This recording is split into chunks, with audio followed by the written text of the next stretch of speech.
Tu peux le faire. Je fixai le bâtiment de mon dortoir et pris une grande inspiration.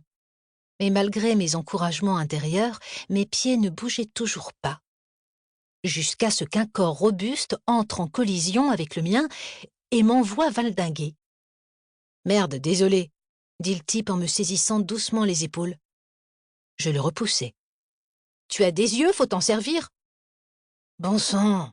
marmonna-t-il en se passant une main sur le visage. « C'était un accident. »« Désolé !» Un léger soupir s'échappa de mes lèvres, tandis que je repliai mes bras sur mes hanches. « C'est le stress du premier jour. »« Première année ?» Ses sourcils se soulevèrent, manifestant une certaine curiosité. « Il y a d'autres élèves que les premières années ici ?» On échangea un sourire timide. Il était mignon. Grand, mais pas trop musclé comme la plupart des footballeurs que j'avais vus se regrouper tout à l'heure devant le syndicat des étudiants. Je m'appelle Joël. Cali. Ravi de te rencontrer, Cali. Mon nom semblait naturel dans sa bouche. Quel est ton poison préféré? Mes sourcils se froncèrent alors que je le fixais. Je levai un bras pour protéger mes yeux du soleil californien. Ton diplôme, dit-il en gloussant. Qu'est-ce que tu étudies? Oh, désolé, je n'ai pas encore choisi de matière principale. Ah, ok. Je suis en 2e année de sciences humaines. On t'a placé à Abrams? Il fit un signe de tête en direction du bâtiment de 2 étages derrière moi. Oui. C'est mixte, dit-il en souriant. Sympa. Vraiment? Il rit à nouveau, mais cela ne fit que resserrer le nœud dans mon estomac. Tu as besoin de te détendre, Cali, de première année. On fait une fête chez moi ce soir. Rien de spécial, juste quelques amis. Ma sœur sera là, tu devrais venir. Je ne sais pas. Joël me lança un regard pénétrant. Que vas-tu faire? Te cacher dans ton dortoir et regarder des rediffusions de Sons of Anarchy? Désolé, ma sœur est vraiment fan de Charlie Hunnam. Elle est ici? Bien sûr, c'est une première. Oh mon Dieu! Dit une voix féminine et en me retournant, j'aperçus une fille de petite taille, avec les mêmes cheveux noirs que Joël, qui s'approchait de nous. Quand on parle du loup... Joël s'était penché et avait chuchoté comme si nous étions de vieux amis partageant un secret. « Hé, sœurette, je venais justement te retrouver pour voir si tu t'étais bien installée. »« Ouais, tu veux dire que tu venais me surveiller ?» D'un signe de la main, elle lui indiqua qu'il pouvait partir et me regarda de la tête aux pieds. « Qui est ta nouvelle amie ?»« Josie, voici Cali, une nouvelle étudiante de première année. Cali, voici ma sœur Josie. » La fille sourit et me tendit la main. Je la saisis avec précaution. « Ne crois pas un mot de ce qu'il t'a dit. » Joël gloussa. « Que tu le crois ou non, je peux avoir une conversation entière sans même te mentionner. »« Enfoiré !» Elle lui donna un coup de poing dans le bras. « Connasse !» Il lui fit un doigt d'honneur et ils se mirent tous les deux à rire. Je ne m'étais pas rendu compte que j'étais scotché à les regarder jusqu'à ce que Josie colle son visage tout près du mien. Cali? Désolée, j'étais dans la lune pendant une seconde, dis-je en mentant, parce que les regarder m'avait retourné d'une manière à laquelle je ne m'étais pas attendue. D'une façon que je détestais. J'en avais fini avec Callum. Il n'était plus rien pour moi, rien du tout. Menteuse. Joël t'a-t-il invité à la fête? Affirmatif. Il rit à nouveau. Ses rires étaient comme des rayons de soleil un jour d'été, et je n'étais que tonnerre et nuages de pluie. Tu viendras, n'est-ce pas? Je n'ai pas beaucoup d'amis qui sont en première année. En fait, je n'en ai aucun. Une. Joël toussota. Maintenant, tu en as une. Il inclina la tête dans ma direction. Es-tu toujours aussi... Je cherchais le mot qui convenait. Intense? Oh, si seulement tu savais, ajouta Josie en rigolant. Mais sérieusement, viens à la fête, s'il te plaît. Elle faisait la moue en battant ses cils épais devant moi. Tu habites à Abrams? J'acquiesçai. Je me sentais complètement bouleversée par toute cette interaction. Cool! Donc non seulement nous sommes de nouvelles copines, mais nous sommes aussi colocs de dortoir, youpi! Je grimaçais intérieurement. Je ne savais pas ce qui était le pire.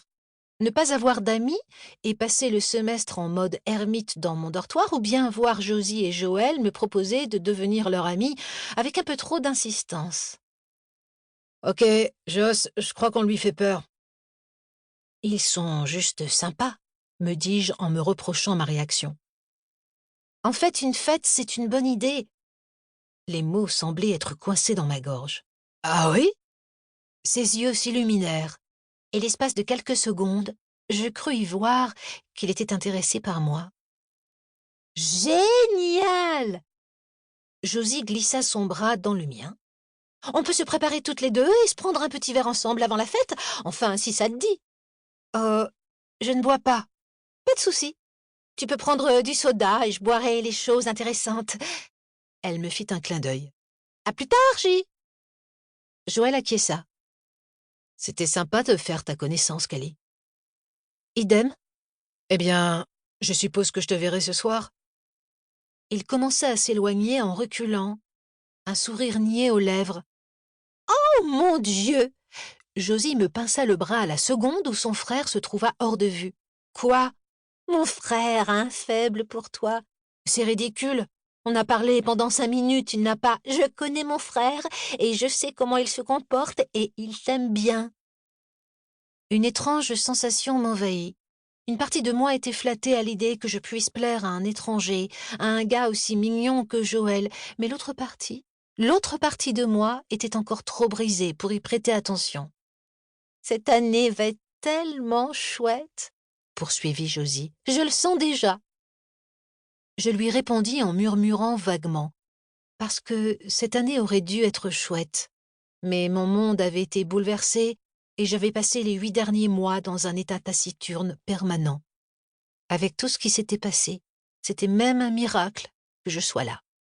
Mais je devais le faire. Peu importe à quel point c'était difficile et à quel point je ne voulais pas être ici, je devais le faire.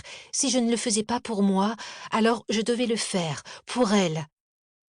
Quelques heures plus tard, on frappa à ma porte et je sursautai. « Coucou !»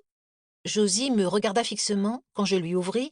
Son sourire se métamorphosa en un froncement de sourcils. « Tout va bien ?»« Quoi ?» Je clignai des yeux. « Oui. Je n'ai pas fait attention à l'heure qu'il était. » Lorsque j'avais finalement réussi à me débarrasser de Josie après qu'elle ait insisté pour que je vienne à la fête, je m'étais lancée à corps perdu dans le déballage de mes affaires et dans mes lectures en amont des cours. J'aimais être occupée. Sinon, je pouvais facilement être paralysée par le chagrin que j'essayais si fort de refouler. « J'ai apporté des provisions. » Josie me montra un sac, je lui fis un sourire crispé. « Super. » Sans y être invitée, elle passa devant moi et se faufila dans ma chambre. Ok, alors, de toute évidence, je n'avais pas le choix. C'était juste une fête. Que pouvait-il arriver de si terrible? Je ferais acte de présence, sourirais au bon moment, puis m'éclipserais discrètement et repartirais dans ma chambre. J'irais même jusqu'à simuler un mal de ventre si cela s'avérait absolument nécessaire. Madison, ma meilleure amie à la maison, lèverait les yeux au ciel si elle me voyait maintenant. Elle m'avait fait promettre que j'allais faire des efforts. Essaie d'en tirer le meilleur parti. C'est ce qu'elle voudrait que tu fasses. Voilà ce qu'elle m'avait dit en me serrant dans ses bras avant son départ pour UCLA. Je n'avais jamais été comme elle, extravertie, chaleureuse et très sociable. Mais je l'étais encore moins depuis la mort de ma mère. La perdre avait été comme perdre une partie de moi-même. Toutes les meilleures parties.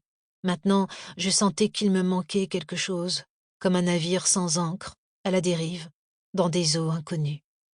Pour continuer à écouter ce livre audio gratuitement, cliquez sur le lien dans la description et vous pourrez l'écouter en entier sans frais grâce à l'essai de 30 jours d'Audible.